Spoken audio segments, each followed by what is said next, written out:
पायाभूत सुविधांच्या इतिहासात मुंबई अहमदाबाद बुलेट ट्रेन प्रकल्प हा एक मोलाचा दगड मानला जात आहे। हा प्रकल्प केवळ एका शहरातून दुसऱ्या शहरात पोहोचण्याचं साधन नाहीये, तर तो भारताच्या अभियांत्रिकी कौशल्याचा आणि आधुनिक तंत्रज्ञानाचा एक जागतिक पुरावा ठरणार आहे। सध्या या प्रकल्पातील सर्वात चर्चेचा विषय म्हणजे अहमदाबादमधील साबरमती नदीवर उभारला जाणारा भव्य पूल। कल्पना करा, नदीच्या पात्रात उभा असलेला 12 मजली इमारती इतका उंच पूल।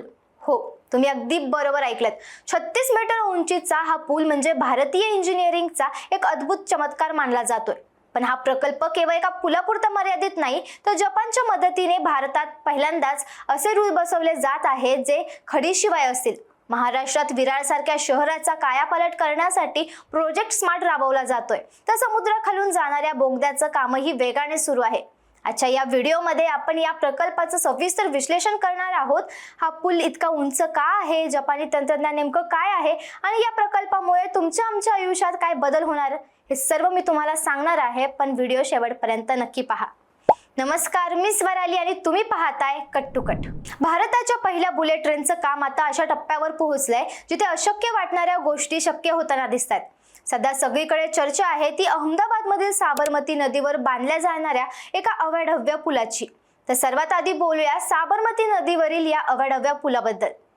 नॅशनल हाय स्पीड रेल कॉर्पोरेशनच्या अधिकाऱ्यांनी दिलेल्या माहितीनुसार या पुलाची उंची 36 मीटर म्हणजे सुमारे 118 फूट आहे। विचार करा, एखादी 12 मजली इमारत जितकी उंच असते तितकाच उंच हा पूल आहे। आता तुमच्या मनात प्रश्न आला असेल की हा पूल इतका उंच का बांधला जातोय, तर याचं कारण आहे क्लिअरन्स। IRCच्या नियमांनुसार जमिनीपासून किंवा खालच्या वाहतुकीपासून किमान 5.5 मीटर अंतर राखणं गरजेचं असतं। साबरमती रेल्वे स्थानकाजवळ आधीच अनेक रेल्वे मार्ग आणि मेट्रो कॉरिडॉरचे जाळे आहे। या सर्व अडथळ्यांच्या वरून बुलेट ट्रेनला सुरक्षितपणे नेण्यासाठी इंजिनियर्सला या पुलाचं लांब 31 ते 34 मीटर पर्यंत उंच नेले आहेत। या पुलाच्या बांधकामासाठी बॅलन्स कॅन्टिलिव्हर नावाचे विशेष तंत्रज्ञान वापरले जात आहे। सामान्यतः पूल बांधताना खालून मोठा आधार दिला जातो, पण साबरमती सारख्या नद्यांमध्ये जिथे पाण्याचा प्रवाह मोठा असतो तिथे हे शक्य नसतं। त्यामुळे या तंत्रज्ञानामध्ये नदीच्या पात्रात भक्कम खांब उभे केले जातात आणि त्या खांबाच्या दोन्ही बाजूंनी सिमेंटचे मोठे ब्लॉक्स म्हणजे ज्याला आपण सेगमेंट्स म्हणतो ते एकाच वेळी जोडले जातात। यामुळे पुलाचे वजन दोन्ही बाजूंनी संतुलित राहतं आणि कोणत्याही अतिरिक्त आधाराशिवाय पुलाचा डेक तयार होतो।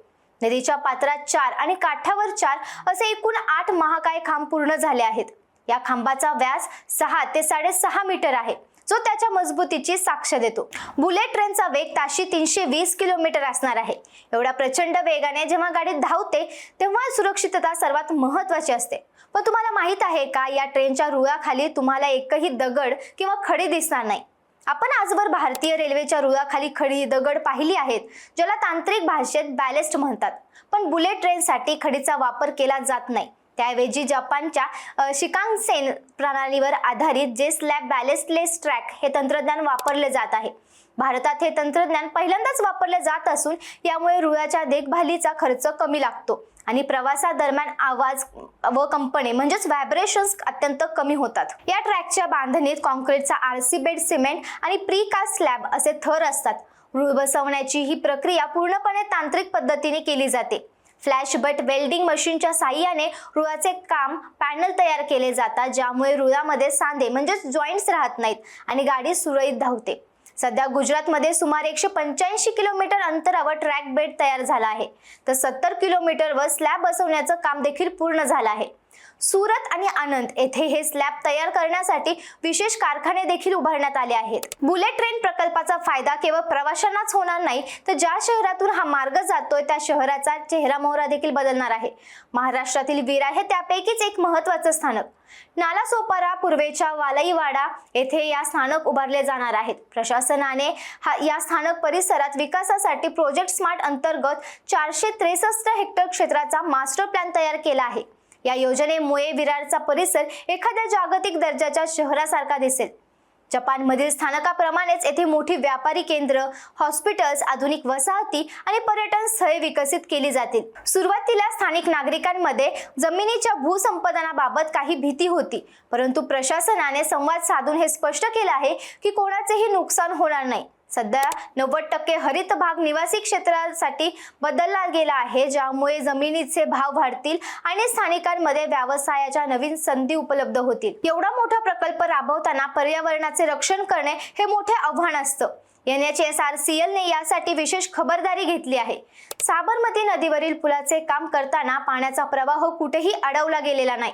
तात्पुरता बांधकामात ह्यूम पाईप कल्व्हेट्स बसवण्यात आले आहेत, जेणेकरून नदीचे पाणी नैसर्गिकरित्या वाहत राहील। तसेच ट्रेनच्या वेगामुळे होणारा आवाज परिसरातील रहिवाशांना आणि प्राण्यांना त्रासदायक ठरू नये यासाठी सुमारे 286 किलोमीटर अंतरावर नॉईज बॅरियर्स बसवण्यात आले आहेत। अनेकांना वाटतं की बुलेट ट्रेनचं काम संथ गतीने सुरू आहे। महाराष्ट्रातील पालघर जिल्ह्यात डोंगराळ भाग असल्याने तिथे 7 पर्वतीय बोगदे बांधले जात आहेत, त्यापैकी 2 बोगद्यांचं काम पूर्ण झालं आहे। तसंच वांद्रे कुर्ला संकुल म्हणजेच BKC ते शीरफाटा दरम्यान 21 किलोमीटरचा भुयारी मार्ग तयार केला जात आहे, ज्यामध्ये समुद्राखालून जाणारा 7 किलोमीटरचा बोगदा हे या प्रकल्पाचं सर्वात मोठं आकर्षण असणार आहे। बुलेट ट्रेन प्रकल्पाचा पहिला टप्पा 15 ऑगस्ट 2027 रोजी सुरत ते वापी या 100 किलोमीटर अंतरावर सुरू करण्याचं नियोजन आहे। 508 किलोमीटरचा हा संपूर्ण मार्ग पूर्ण झाल्यानंतर मुंबई ते अहमदाबाद हे अंतर अवघ्या 2 तासात पार करता येईल। यामुळे वेळ तर वाचेलच, पण 2 मोठ्या आर्थिक केंद्रांमधील व्यापार, उद्योग आणि पर्यटन क्षेत्रालाही मोठी गती मिळेल। हा प्रकल्प भारतासाठी केवळ एक रेल्वे मार्ग नाही, तर तो आपल्या स्वप्नांना मिळणारा वेग आहे। साबरमतीवर उभारला जाणारा 12 मजली उंच पूल हा भारतीय अभियंत्याच्या जिद्दीचं आणि जपानी तंत्रज्ञानाच्या विश्वासाचं प्रतीक आहे। जेव्हा ही ट्रेन ताशी 320च्या वेगाने धावेल, तेव्हा ही भारताच्या प्रगतीची नवीन ओळख जगाला करून देईल। सोप्या भाषेत सांगायचं तर बुलेट ट्रेन प्रकल्प म्हणजे भारताने भविष्याकडे टाकलेलं एक महत्त्वाचं पाऊल आणि आश्वासक पाऊल देखील आहे। तुम्हाला या प्रकल्पाबद्दल काय वाटतं? विरारच्या विकासामुळे स्थानिक नागरिकांना खरंच फायदा होईल का? तुमच्या प्रतिक्रिया कमेंट्समध्ये नक्की कळवा।